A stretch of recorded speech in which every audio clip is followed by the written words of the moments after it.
She was the early favorite for the X Factor crown this year, but hopeful Grace Davies has been brought firmly back down to earth. Judge SHARON OSBOURN hauled Grace in for a stern talking to about her behavior behind the scenes, and warned her to rein in her diva attitude. SHARON OSBOURN was reportedly furious at learning X Factor hopeful Grace Davies was stroppy with show's crew. Mrs. O, who boasts nearly 40 years at the top of showbiz, was furious after hearing rumors Grace had been difficult and stroppy with the show's producers and crew. And in a stern dressing down backstage after last Sunday's show, SHARON made it clear she won't tolerate any more antics from the teenager. An insider revealed Grace is undoubtedly a talent and marked herself out as a definite contender early on, but it seems to have gone right to her head.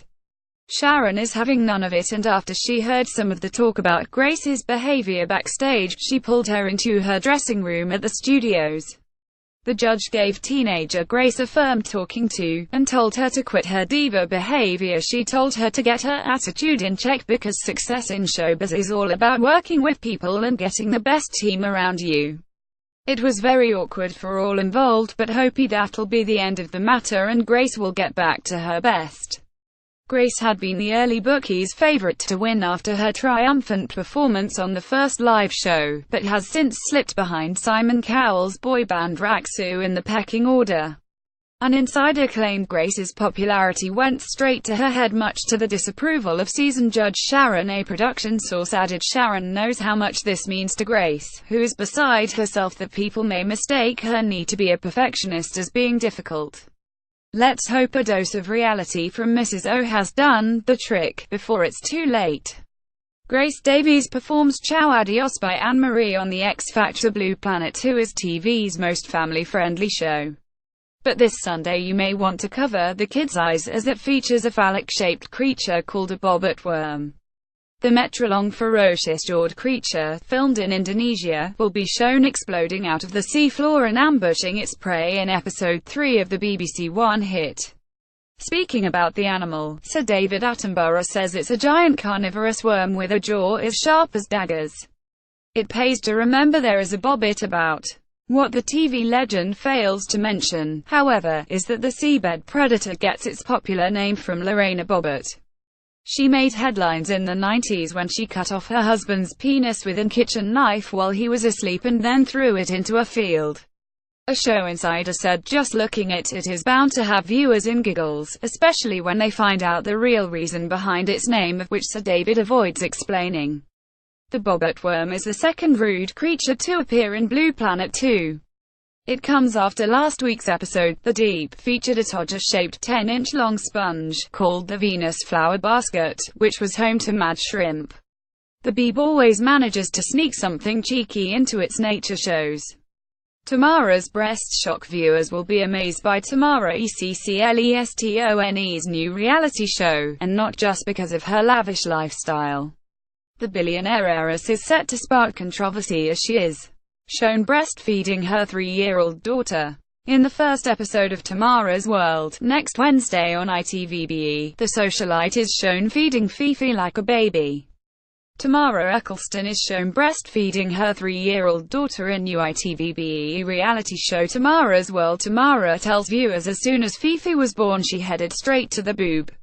It was something that's carried on. It's not just about food and nutrition, it's also about comfort.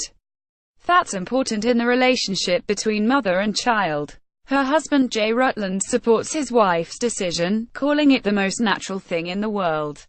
Tamara's husband Jay Rutland is supportive of his wife's decision to continue breastfeeding their tot Fifi. Viewers will get an insight into the couple's glamorous life and the 50 members of staff they have in their home, including butlers, a chef and dog walkers. Fifi also has her own stylist who has the tot's clothes log photograph printed onto a schedule and packed in every suitcase when she goes on holiday. Spoilt brat alert. Fi realizes she needs to up her game in EastEnders when Wilmot Brown questions her capabilities. Soon afterwards, she apologizes to Max and manages to reunite with him after promising to find a way to help Carmel. Elsewhere, SHARON tells Ian she's worried about Phil's behavior, but not wanting to reveal what's going on. Ian assures her that he is fine. Meanwhile in Neighbours, Paul warns Courtney against moving too quickly when she throws a silent disco at the waterhole at lunchtime and the event is a washout. But Paul hits on a rescue plan involving a surprise visit from none other than Hillary Robinson and friends from her retirement village. Inspired by a moment of chemistry, Courtney suggests they take the next step in the relationship. Joss Houghton and booted 13th Time Lord Joe Whittaker has been pictured for the first time in her Doctor Who costume. Peter Capaldi was a damp squib as the Time Lord, and Doctor Who's viewers disappeared quicker than a speeding TARDIS. Bosses will be hoping that Jodie Whittaker, pictured for the first time in her costume, will help boost the sci-fi series' popularity. Bosses are hoping the first woman to play the iconic role will help boost the sci-fi series' dwindling popularity. Former Broadchurch star Jo was announced as the 13th Doctor in July, to a mixed reaction. When she debuts in the Christmas special, she'll have to prove herself a worthy replacement. Good luck to her, but I couldn't care less about this dying franchise. New Doctor Who revealed as Broadchurch star Jo Whittaker replacing Peter Capaldi. Apprentice candidate Sarah Jane Clarke claims BBC unfairly edits show. Craig Revel Horwood tells pals he really fancies Strictly's Joe McFadden. Gemma Collins will drop legal threat against BBC for Strictly. Spot Katie Price and Chris Hughes set to meet for first time since public feud. Richard Hammond paid himself £2.5 million after quitting Top Gear.